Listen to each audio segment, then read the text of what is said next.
Hello TYT sports fans, hello Facebook fans, hello YouTube fans, hello WWE fans. It's me, Josh Poino, Chief Joshiola, whatever you want to call me.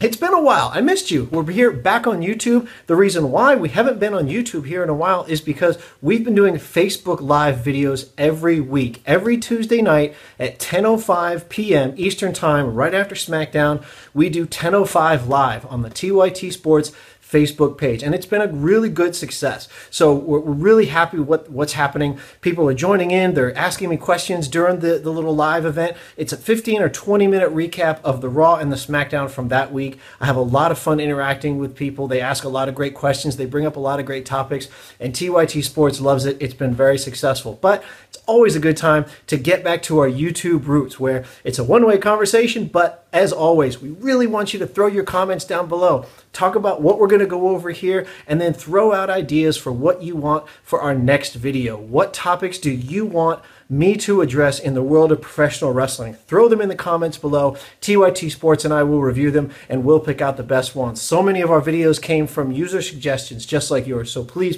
throw them in there. Okay, we're going to go over the Backlash results. Backlash just concluded. We'll go over that, and then a couple other big things that happened, and then I'll get out of your face so you can enjoy the rest of your week. Okay, biggest news. Backlash just ended, and we have a new WWE champion. If I sound excited, it's because I am. That Jinder Mahal is the new WWE champion, and this is what I love about professional wrestling, is that it's supposed to mirror real-world sports in a lot of ways. Real sports aren't predictable. Nobody could have predicted that the Golden State Warriors would blow a 3-1 lead in the finals, and that's what happened, though. And improbably, the Cavaliers came back and won that series. So somebody like Jinder Mahal winning the championship, a lot of people were saying it's not going to happen.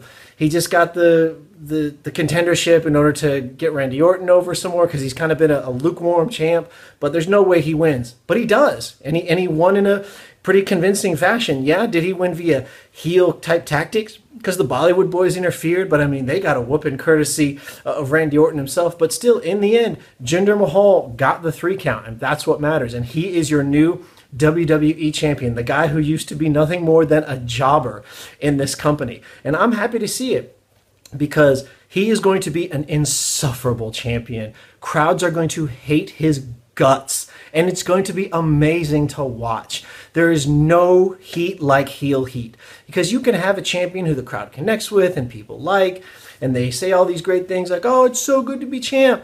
But Jinder Mahal is going to do the opposite of that. He's going to make fun of people, and crowds are going to despise him. So it's going to be great to see how much of a heel they let him be, because now you've got a guy who comes from a different culture, and so you have to walk a very fine line between using that heel status simply because of a heel status and not really overreaching into something to make it like a cultural issue.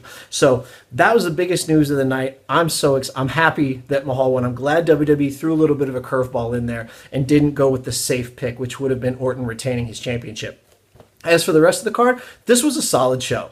As I think not only SmackDown, but WWE needed a pay-per-view that was consistently good from start to finish, and that's exactly what we got. Kickoff show had Ty Dillinger and Aiden English. Ty Dillinger, the perfect 10. He showed why he got called up from NXT. Pretty solid match against Aiden English. He ended up winning. It rolled right into the Usos and Breezango. And I'm sorry, Nakamura and Ziggler was the first match. They needed to kick it off this way because Nakamura was on the poster for Backlash. He was the one that was selling this event. This was his first appearance in a ring since he got called up from NXT. And Nakamura has wrestling credibility that goes all around the world.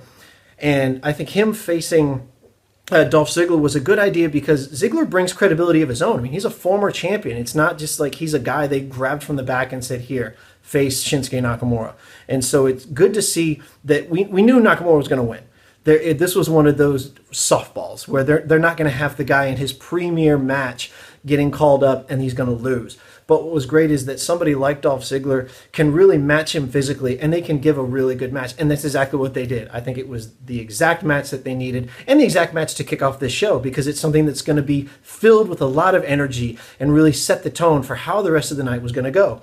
we rolled right into the Usos versus Breezango. They actually teased us with what we thought was a new episode of the Fashion Files. It ended up just being a repeat of last week, so I was kind of disappointed with that. But again, another really great tag team match. Unfortunately, the prediction didn't go the way I had it. I predicted Breezango to win. If any of you tuned into the Facebook Live video that I did a couple hours ago earlier today, I made all my predictions for this match, or for the card anyway. And so the Usos ended up retaining, which, you know, I can't be upset about it too much because it was a really great match. And I hope that they keep this feud going, and I hope Breezango gets another chance to hold the belts, because if nothing else, the SmackDown tag division really needs something fresh. Let's see. Next, we rolled into Baron Corbin and Sami Zayn. I thought Baron Corbin was going to win this match. I think he's going to be a main eventer here sometime soon. And Sami Zayn ends up winning, which, again, I can't be upset at that because Sami Zayn works so hard. He's a really, really dedicated worker, and he's just been getting trampled on and trampled on and trampled on when it matters most, at pay-per-views. And so for him to actually win a match against a much bigger guy like Baron Corbin really speaks to the confidence WWE has in him moving forward. I think he's going to hold some kind of belt this year. I think I could definitely see him as United States champion, because why not? Because he is that talented. And once AJ Styles and the Kevin Owens feud is over, I'd love to see Sami Zayn jump into that and get his shot at the United States Championship. But for now, he has a victory over Baron Corbin, and that's not a small thing. I mean, literally, it's not a small thing. Then we had the women's match, Naomi, Charlotte, and Becky versus the Welcoming Committee. I predicted the Welcoming Committee would win. My reasoning was wrong, but my result was correct. I thought that there's no way that the quasi-faces would work together because Charlotte's in there. I didn't think Charlotte would actually be able to work well with the other good women on the SmackDown roster. I thought she'd turn on them and somehow cause them to lose. But they all worked together pretty well. And unfortunately, Becky Lynch got caught up in the sharpshooter from Natalya, and she tapped out to it. But still, a solid match and a solid showing from the women. The only black mark on this was that James Ellsworth was out there. James Ellsworth needs to visit a foreign country, lose his passport, and never come back. That's all I'm going to say about him. Let's see, what do we have next? Kevin Owens and AJ Styles. Two of the most talented guys on SmackDown, hands down, are these two. So putting them in a match together was perfect. I picked Kevin Owens to retain. He did end up retaining. He retained his United States Championship. It was a little bit of, it certainly wasn't a clean win. AJ Styles got his leg caught in one of the announcers' tables, and then his foot was wrapped up in some wires. So he's trying to get out, and he's kind of hanging upside down, and the ref's counting out, and he ended up getting counted out. So Kevin Owens retains his championship in the best way that a heel can retain their championships, which is a way that leaves open the match where you could say, well, AJ didn't get pinned. He didn't lose so much in the same sense, so it just begs for a rematch. And I think these guys are going to go all the way until SummerSlam because their feud is that good and they're so talented working together. It reminded me a lot of Kevin Owens' first match against John Cena, where you just see these really high-flying, high-impact maneuvers from these two guys, and every time they hit something like a power bomb off of the apron or some kind of really nasty backbreaker off the top rope, you just think, you know, he's got to be hurt for real, because that really looks like it hurt. But that's what we got in this match again and again and again. It just hits you over and over again, and it was extremely entertaining. Then we had Harper and Rowan. This was kind of a toss-up for me. I picked Harper to win, and he did win. I wish this match had more build-up. These are two guys who used to work together in the Wyatt family, and now they're pitted against each other. They're two of the largest men in the WWE, so I would have really liked to have seen something more with that. But we got just kind of a really random match just between the biggest guys in the business, at least on SmackDown anyway. And then we go to the main event, which we've already discussed. Jinder Mahal is your new WWE champion, and I'm happy to see it. So good for us. Okay, let's go over a couple other things really quick. Backlash was brought to you by Rocket League. WWE has partnered up with Rocket League, which is a video game. I'm an avid gamer. I've been an avid gamer since I was a kid.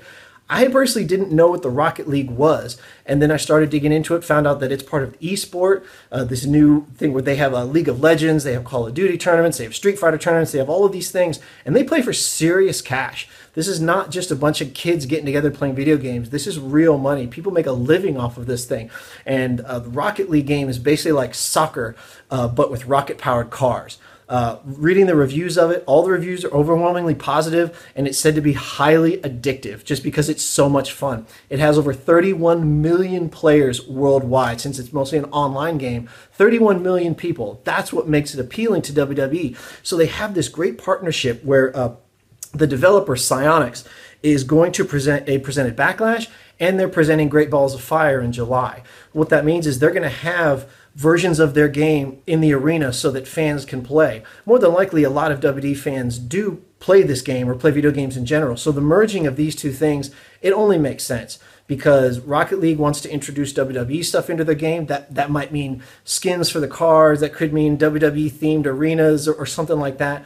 But WWE really wants to show this audience who play these games, who may not be wrestling fans, that they have some kind of association and possibly bring some of them into the fold. So it's absolutely a win-win.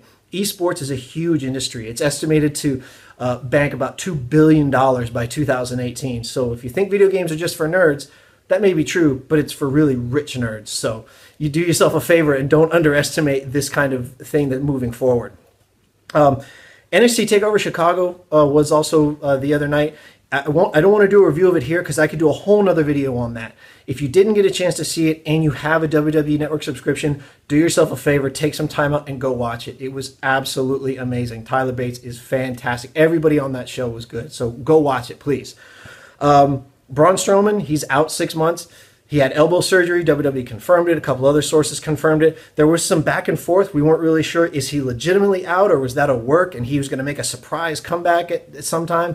But no, he is out for 6 months due to elbow surgery, and that's not the kind of thing the WWE wants to play around with. That means he's going to be out until probably Survivor Series, which isn't until November. That means a complete reworking of the entire schedule, because more than likely he was going to challenge Brock Lesnar for his Universal title sometime soon, but now they have to rework that. And we'll get into where that fits in here in a second. Billy Corgan has purchased NWA, the National Wrestling Alliance. For the longest time, the NWA was it. That was everything about wrestling was the NWA. It was founded in the 40s. At one time, WWE was a part of that. WCW was a part of that. New Japan Pro Wrestling was a part of that. New Japan Pro Wrestling is the second largest and most profitable wrestling organization in the world, just after WWE.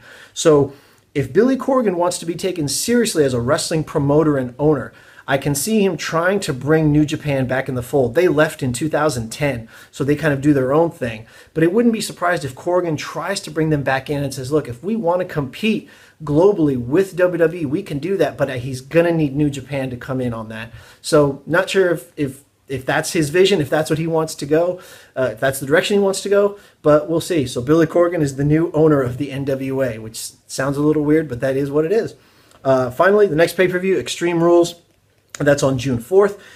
The biggest match they have scheduled is the Fatal 5-Way for the number one contenders match, number one contender for Brock Lesnar's Universal Championship. And that 5-Way is going to be Roman Reigns, Seth Rollins, Finn Balor, Bray Wyatt, and Samoa Joe. Who's going to win that? I don't know.